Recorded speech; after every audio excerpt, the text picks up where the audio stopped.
The Dendro element is the only one out of the 7 elements within Teyvat that has not been officially released for players to use. While we do know of certain Dendro characters and reactions, we still only have a piece of the whole puzzle. In this video, I'll go over what I think Dendro will be like in terms of characters, bosses, and more. Also, if you liked the video, consider subscribing. It helps me out a lot and I'd really appreciate it. Anyways, let's move right on and get into the video.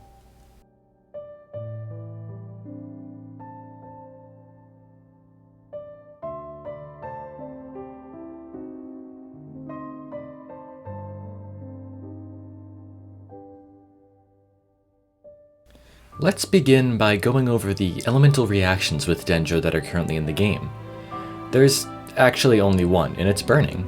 When Dendro and Pyro meet, burning will occur, and this effect will deal pyro damage over time. It can go away over time, or if the player comes into contact with Hydro, Cryo, or Electro.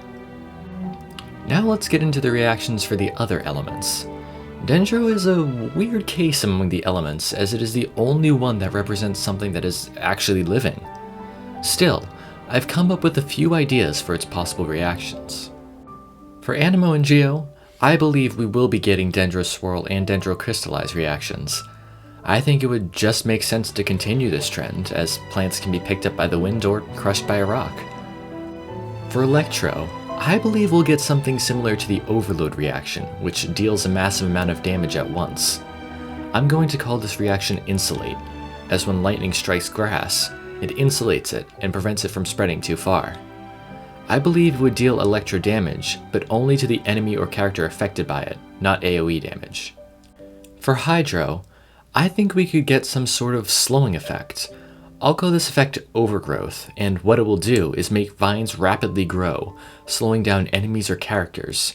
However, the vines could also act as a sort of shield that absorbs a bit of damage, so overall there are pros and cons to it. And finally we have Cryo. I think we'll get an effect similar to Burning, which I've named Wilting. The premise is the same as Burning, just replace the pyro damage with cryo damage. Anyways, that's it for the reactions, so let's get into new characters Dendro could introduce, and what we know about them so far.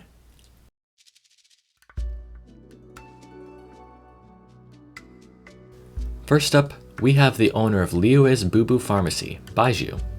He was introduced to players during the Liyue Archon quests, and we have been able to see him a few times since then. However, as of making this video, he is not yet playable. It is also interesting to note that according to Herbalist Guy at the Boo Boo Pharmacy, that Baizhu suffers from a condition that actually makes him in worse physical condition than Chi-Chi. If we combine this with the fact that he is literally named after an herb that is used to make medicine, I believe he will be a ranged healer, and will have abilities that allow him to not be on the battlefield for too long.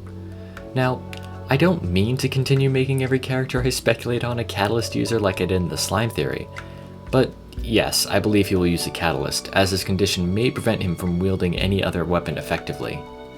Also, quick side note here, I will be making follow-up videos to the slime theory each time a new Archon is released as playable, and people in the comments of that video have also pointed out to me that other creatures such as the Hypostases also provide hints towards the future Archons. I also made an amendment to my weapon choices in the comments of that video, so stay tuned for the Archon theory sometime next year. Speaking of Archons, let's talk about the Dendro Archon of Sumeru, that being Kusanali. I already went over her in more detail during the slime theory, so for today I'll give a brief overview and some changes to my thoughts. To begin, I no longer believe she'll be a healer, but instead someone who provides buffs. I still think she could be a catalyst user, but I would also like to add the possibility of a bow in reference to the Viridescent Venerer and her relation to the previous Dendro Archon, the God of the Woods. Now I actually have one more character that I would like to discuss in detail, that being Yao Yao. Now, some of you may not be familiar with this character, and that's honestly understandable. We haven't seen her in game, only in promotional art and voice lines like this piece on screen from last year. So let me explain who she is and what she could be like as a playable character. Yao Yao is a chef, trained under Madame Ping alongside Zhongling. She also is working as an apprentice under Ganyu, and enjoys seafood and sneaking aboard the Crux to play with Beidou and the crew. Now, of course, this isn't much to go off for her abilities, but I do have a few ideas.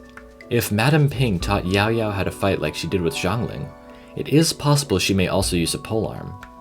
As for her abilities, we can't determine too much about those yet, but if she's anything like Zhongling, she'll be a good way to deal consistent Dendro damage and set up elemental reactions. I also believe we'll get a Dendro character from Inazuma, perhaps the rarely mentioned Kuki Shinobu or Shikanoi Heizo. Anyways, I think it's about time we looked at some of the enemies and bosses we could see added to the game alongside the Dendro element.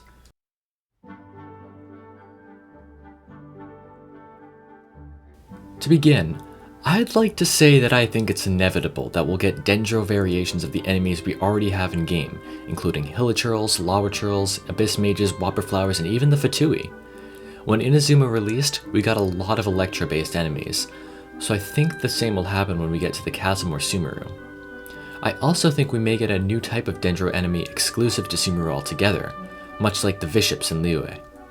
Perhaps we'll fight varieties of sages who have mastery over different elements depending on their class, or it could be some mythical creatures similar to the Whopper Flowers. Speaking of sentient flowers, I'd like to discuss some potential new world bosses that could give drops for any new Dendro characters we may get soon. First up, we have the Dendro Regisvine, which honestly would just be a giant plant. As hilarious as it would be to fight a giant plant with power over plants, I think we'll see a more creative Dendro boss. Much like how the Viships have a bigger and more powerful form in the Primogia Viship, the mythical creatures of Sumeru could also have a giant form as a world boss.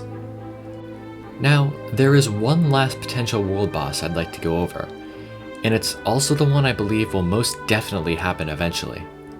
This boss would of course be the Dendro Hypostasis. Each element has their own hypostasis, so I don't think it would be much of a surprise for Dendro to get one as well. As I said earlier, many people pointed out in the comments of the slime theory that the hypostases have also similarities to the slimes and archons, so perhaps its battle design may be similar to the Dendro slime in some way. I think we could also draw parallels to the Pyro Hypostasis' shield, where you have to use elemental reactions to be able to attack, much like how you can destroy the flower atop the Dendro slime's head to prevent it from going underground again. I think it may also be much more defensive than the other hypostases, forcing you to bring ranged characters to defeat it more easily. Anyways, that wraps it up for this video. Dendro is a mysterious and fascinating element, and hopefully we'll learn more about it soon. I'm thinking we'll get it added to the game before Sumeru drops, maybe alongside the Chasm's release. Anyways, those are all my ideas for Dendro. I'd also love to hear your ideas about it in the comments below. Have a wonderful day, and I'll see you all in the next video.